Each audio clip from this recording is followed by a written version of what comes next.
శ్రీకృష్ణ పరబ్రహ్మణే నమః. శ్రీ గురుభ్యో నమః. శ్రీమద్భాగవత సంగ్రహము, తృతీయ స్కందము, తత్వజ్ఞానము. కపిల బోధ కాలము. తల్లి, ఈశ్వరుడు జీవునిలో ప్రవేశించి ఉంటాడు. ఆయన్ను యోగముచే కానీ భక్తిచే కానీ పొందవచ్చు. ఆయన ప్రకృతి పురుషులతో కూడి కర్మ చేయించినట్లు ఉంటాడు. ప్రకృతికి పరుడై కర్మను చెయ్యనివాడై కూడా ఉంటాడు. ఇదే భగవంతుని లక్షణం అనవచ్చును. ఈ భగవద్ రూపమే భేదములతో కూడి ఉన్నదై అద్భుత ప్రభావశాలి అయిన కాలముగా వెలసినది. ఈ కాలమే మహత్తు మొదలైన తత్వాలకు, ఆ తత్వాభిమానులైన జీవులకు భయాన్ని కలిగిస్తుంది. అందుకనే అది సకల జీవులకు ఆశ్రయమై వాటి అందే ఉంటూ ఒక ప్రాణిచే మరొక ప్రాణిని గ్రసిస్తుంది, అంతము చేస్తుంది. యజ్ఞఫల ప్రదాత అయిన విష్ణువు కాలరూపుడై జీవులను తన అదుపులో ఉంచుకొని ప్రభువై ప్రకాశిస్తుంటాడు. ఆయనకు మిత్రుడు, శత్రువు, బంధువు అనే భేదభావం ఎవ్వరిపైనా ఉండదు. ఆయన అందరి అందు ఆవేశించి ఉండి బహుజాగరూకతతో ఉంటూ అజాగ్రత్తగా ఉన్నవారిని అంతం చేస్తాడు. ఆయన వలన భయం చేత వాయువు వీస్తుంది, సూర్యుడు వేడినిస్తాడు, ఇంద్రుడు వాన కురిపిస్తాడు, చంద్రుడు ప్రకాశిస్తాడు. ఆయా కాలాలలో చెట్లు, లతలు, ఔషధులతో కూడి ఫలపుష్పాదులను ఇస్తాయి.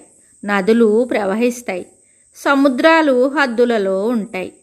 అగ్ని మండుతుంది, భూమి కొండల బరువుకు కృంగిపోదు, ఆకాశం సకల జీవాలకు చోటిస్తుంది.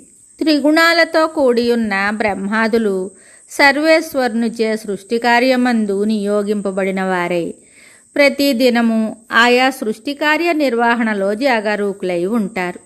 తల్లిదండ్రులు బిడ్డల్ని ఉత్పత్తి చేస్తారు. కాలస్వరూపుడు మృత్యుదేవత సహాయంతో సంహరిస్తాడు. చరాచరాత్మకమైన సకల ప్రపంచము భగవానుని అధీనములో ఉంటుంది. ఆయన యొక్క శక్తిని తెలుసుకొనగల సామర్థ్యం ఎవ్వరికీ ఉండదు.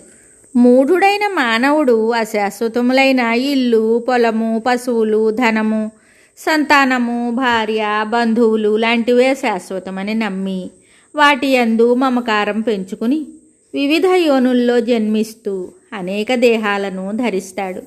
అయినా వాటి యందు విరక్తి చెందడు. నరకం అనుభవించిన తరువాత కూడా దేహి తన దేహాభిమానాన్ని వదలలేక మాయకు లోనై దానినే అంటిపెట్టుకుని ఉంటాడు. భార్యాపుత్రాదుల సంరక్షణలోనే అహోరాత్రాలు కష్టపడి కృషిస్తాడు. ఇంద్రియలోలుడై పాపకర్మలు చేస్తూ కుటిల బుద్ధితో ఇతరులను కష్టపెడుతూ స్వార్థపరుడై సోమరి అయి జవసత్వాలు కోల్పోయి వ్యాధిగ్రస్తుడైన దేహాభిమానాన్ని వదులుకోలేడు.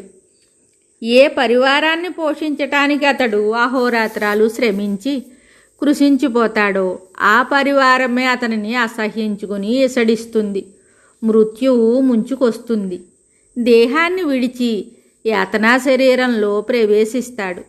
యమభటులచే బలవంతంగా ఈడ్చుకొని తీసుకెళ్లబడతాడు. వాళ్ళు నానా రకాల బాధలు పెడుతూ ఉంటే పూర్వజన్మలలో చేసిన పాపాలన్నీ జ్ఞాపకం వస్తాయి. చిత్రహింసలకు లోనవుతాడు.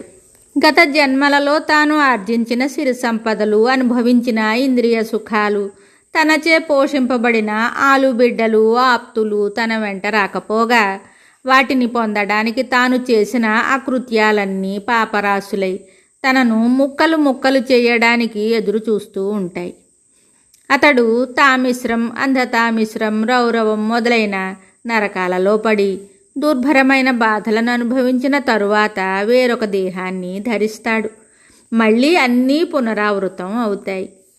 మిగతా కథ తరువాయి భాగంలో తెలుసుకుందాము. శుభం.